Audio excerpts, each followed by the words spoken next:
Hello everybody and welcome back to the NASCAR Heat 5 Career Mode. We have our first short track race of the season and it comes at Phoenix, Arizona for the Fan Shield 500 here. As we go and finish up our qualifying time, we end up 26, so not quite good here. I don't really like this track at all, especially in this game, so it's going to be a struggle for me today as we see Montrix Jr. get the pole and Daniel Suarez up in the top 10. That 99 car, he does need a good run, as we pointed out that in the last race he had a DNF and is currently in 37th in points, so hopefully he can turn it around today. As now we go and look at your drivers to look out for today. Denny Hamlin, Kyle Busch, Martin Truex Jr., 3 Joe Gibbs cars, always strong here, and Truex is of course on pole, and William Byron won last time out at Phoenix in the final race of the season, so he is looking to go back-to-back at Phoenix. Ryan Newman did win the Fan Shield 500 here last season where I crashed out, but unfortunately Ryan Newman is going to be cold today, so he's not going to be performing as well, so I didn't put him as a driver to look out for. Anyway, other than that, let's get green flag racing here. We go racing here at Phoenix for the Fan Shield 500. The green flag is out and we are already looking to get onto that bottom lane, of course, the place where you want to be at this track, as we started alongside Bubba Wallace in that number 2311 Cash App Toyota Camry this race. So a new paint scheme there for Bubba, as now we are stuck on the outside of Timmy Hill here, trying to get to the bottom lane right now. But there's a huge train, as you can see, around the bottom, and a lot of clogging going on up there in the field now as we try to get past Timmy Hill here. To his outside right now. I could have gone to the bottom there, but I decided, you know what, I'll stick with this outside lane, see if we can get past the 66 car here, because I don't really want to be behind him, considering he's a lot slower than us. And as you can see here, we finally do get past Timmy Hill here, going into 3 and 4. Now to the outside of AJ Allmendinger, who, shout out to him, had a pretty good race at the Daytona road courses. We make a little bit of contact with him, but we do both keep it straight here now, going into 3 and 4, stuck on his outside, trying to get past him as well, because I know my car is faster than his, but right now we are battling hard right now. Of course, AJ Allmendinger running a part-time schedule in the Cup Series in real life, but I decided to have him at Front Row Motorsports to fill up that 36 car for David Reagan. But will we see that 36 car in the career mode next season? We'll have to find out, because I'm not so sure. We could see Front Row downgrading to only 2 full-time cars here, as now we fight hard back to the outside of AJ Allmendinger, getting a nice run actually, and now we find ourselves eking out in front of him here now, going into 3 and 4, but I overdrive the corner quite poorly, and that is going to gift AJ Allmendinger the position on me there. And now Eric Almirola finds his way past us as well, and now I'm going to finally get to the bottom, and well, we go and teleport a few laps later, and Michael McDowell finds himself blowing a right front. He is in the wall here, so our rival Michael McDowell has some issues there, and Denny Hamlin will win the first stage here at Phoenix. So yeah, that's the 3rd race in a row where we've had a car blow a tire in front of us and hit the outside wall. So I'm only thinking it's going to be one of these races where I get collected into one of these incidents. So we do come to pit road here, get some 4 tires and 2 cans of fuel, and now we restart once again to the outside of Bubba Wallace here, and now we begin stage number 2 here at Phoenix. This time stage 2's length is double the size of stage 1, and now there's trouble on the outside lane here. We can't seem to get going. There's a stack up, and I get into the back of Austin Dillon, who drifts it into 1 and 2. Makes a great save and actually keeps it going there. It's a very nice save from that 3 car. And now I find myself on the outside of Timmy Hill once again now. But I decide to, you know, stay on that outside lane as the inside line clogs up a little bit there. Now trying to fight to the outside of Ryan Newman, who, yeah, like they said, is not having a great race today. Now as I cut down in front of Timmy Hill and now send it into the inside of Ryan Newman here, going into 1 and 2. Can we get in past him? No, not quite, and we actually can't really get to his inside. He clears us, and now I go up to block Eric Almirola. But right now, Denny Hamlin won the first stage. He finds himself out in front once more here, so he's really showing how he's got a really fast car today, Denny Hamlin, and I told you he was the driver to look out for. And well, here he is leading this race. Of course, last race at Phoenix, we had one driver dominate, and that was Matt DiBenedetto. but then he threw the race away in overtime. So will Denny Hamlin do the same? I mean, probably. That's usually how these races go. We're going to get probably a fourth green red check in a row. As there's problems up ahead, we go and get past and get free positions, but the 99 car, no! Daniel Suarez has issues, and that will unfortunately end up blowing his engine. You'll see him smoking on pit road a few laps later once he makes it all the way back around, but very unfortunate for that 99 team. A second DNF in a row. Very tough break for Daniel Suarez and very unfortunate, so we do not like to see that. Of course, he got his first win at Talladega last season in the 96 car, now in that new 99 Trackhouse team here. But we do find ourselves in the top 20 now, gifted 5 free positions, so that's pretty cool. But now we have Kevin Harvick all over our back bumper trying to get past us here, and we do manage to keep ourselves ahead right now. But can Kevin Harvick make his way past us? I mean, probably. He's got a faster car, but we'll have to find out here. As we go into 3 and 4, wash up the track a little bit. It's a very poor corner by myself. Here comes the 4 car. Oh, gets oh so close off the corner, but he's right to my back bumper now. As you can see on the minimap in the bottom left, there is 1 dot in pit road, and that is Daniel Suarez, unfortunately. So, yeah. Very tough break for the 99 team. As I said, as now Harvick gets to our inside, and well, he's already passed us very quickly. Wasted no time. And then here comes Chase Briscoe out of nowhere. Make a little bit of contact with the 4 car and actually did a little bit of damage to my car, but Chase Briscoe goes and blows by us as well.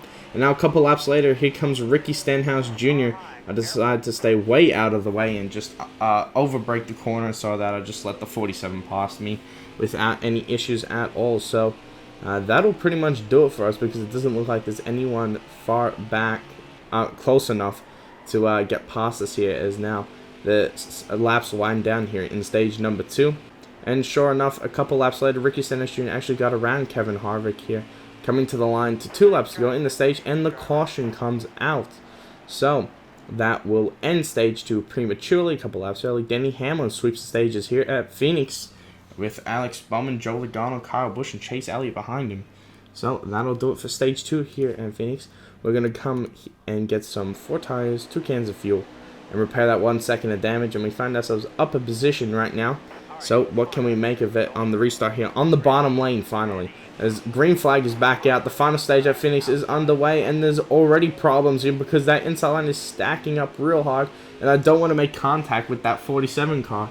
So I'm trying to get to the inside. I'm thinking about it, but I don't want to wash up the track and hit him and, you know, reset the rivalry. You have to go like 5 races without any contact with the driver to like get rid of the rivalry. And of course, I do want to get rid of it at this point. I just can't be honest with him anymore. As Anthony Alfredo sends it on the inside, makes contact with us, sends us up the track and into the middle lane. And well, he gets past us, and now we lose a few positions. And Joey Logano seemed to have trouble here under that caution because he was 3rd place when that stage ended. And now here he is, back in 26th place now, as we are to the inside of Bubba Wallace and Eric Amarola. And Bubba Wallace comes down on us a little bit. Bubba, we are 3 wide, buddy. Relax, there's a car on the inside, and now I see Michael McDowell is right behind us. I wash up the track, and you know, I just pull it out of the way and let him go past me because I don't want to make any contact with him either. And now here comes the 23 back to my inside, as well as the 20 car as well. Both of them going to get past me here as they now finally make it to the bottom in front of Timmy Hill and Chris Buescher, now looking to the inside of Christopher Bell, trying to get to his inside here, as now Chris Buescher is looking at our back bumper, looking to the inside of Bell here, wash up the track, make a little bit of contact. Here comes Chris Buescher coming up off the corner. Well, out of nowhere he comes. And then I cut down a little bit. I thought he was clear, and I make contact. He makes a great save, actually. And fortunately, we both keep it going in the right direction here, as now I am losing positions and by the fast, as now we are finding ourselves in P30 behind Timmy Hill. If you're behind Timmy Hill, you know you're probably not having the greatest day, or he's just having a great day. And well, Timmy Hill's not doing that great, but you know, pretty good for his standards, actually, I might say. As Kvyat gets past us now, he's obviously at his first ever short track race in NASCAR, and he's obviously struggling, but not doing the worst in the field, as you can see. Now, is this trouble on the backstretch here? A car is slow. Timmy Hill slides on 2 tires in front of us. I swerve to get out of the way. I hit Cora LaJoy, And he goes hard into the wall. I mean, what a turn of events. Are you fucking serious? What is that 66 car doing? Is he stupid or what? Like, is it that hard to see a guy blowing up that you swerve in front of the whole field? Yeah, I think AJ Smith has every right to be angry here. As you can see, the 66 car in the replay just swerves in front of us. I go to avoid him. And then, yeah, the 7 car goes hard into the wall. And it's just, you know, there's no need for it. Here's a cockpit view here of what I'm seeing through my windshield. And, I mean, can you blame me for swerving out of the way and losing control there? It's just ridiculous. It's so stupid.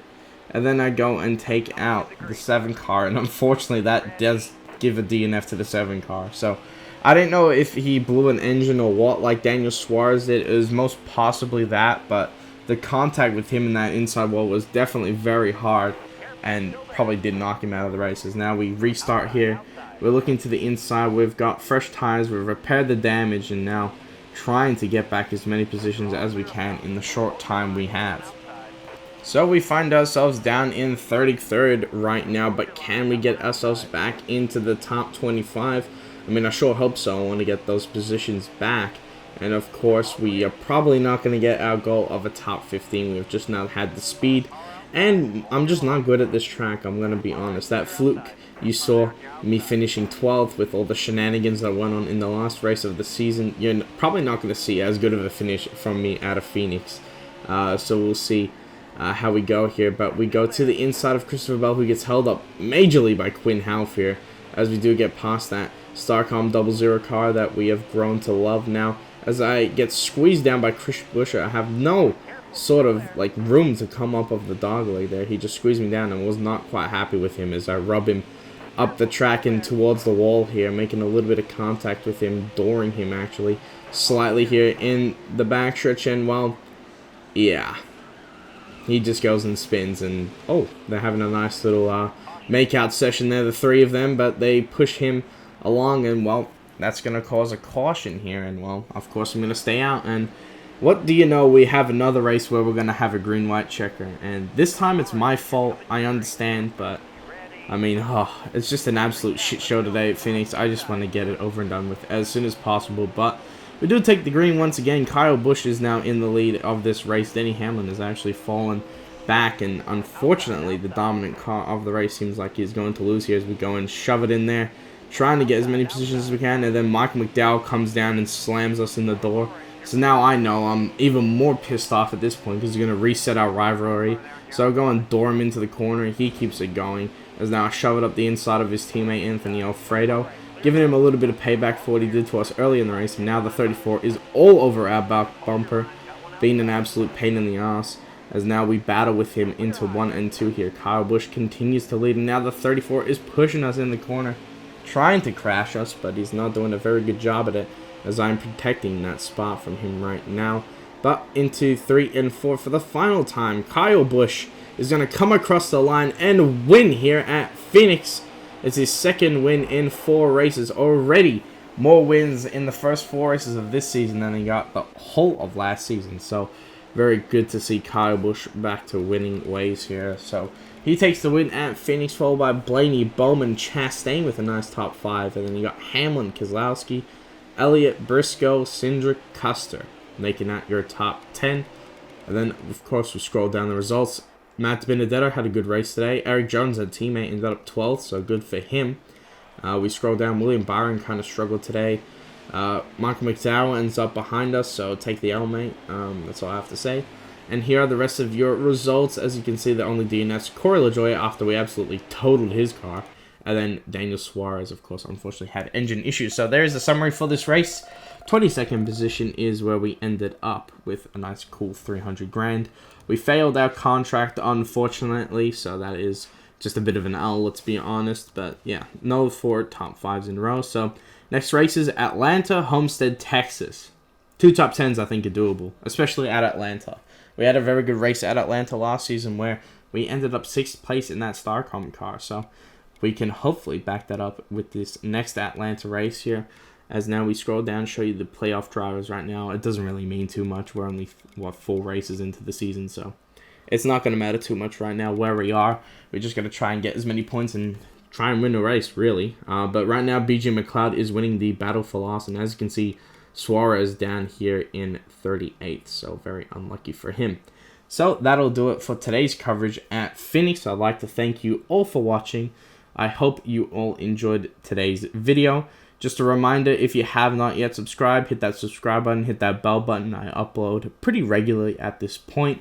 Also, have a look in the description. You can give my Instagram a follow and my Twitter a follow. I talk about stuff about NASCAR and posts about this career mode. Oh, we're out of time. Bye!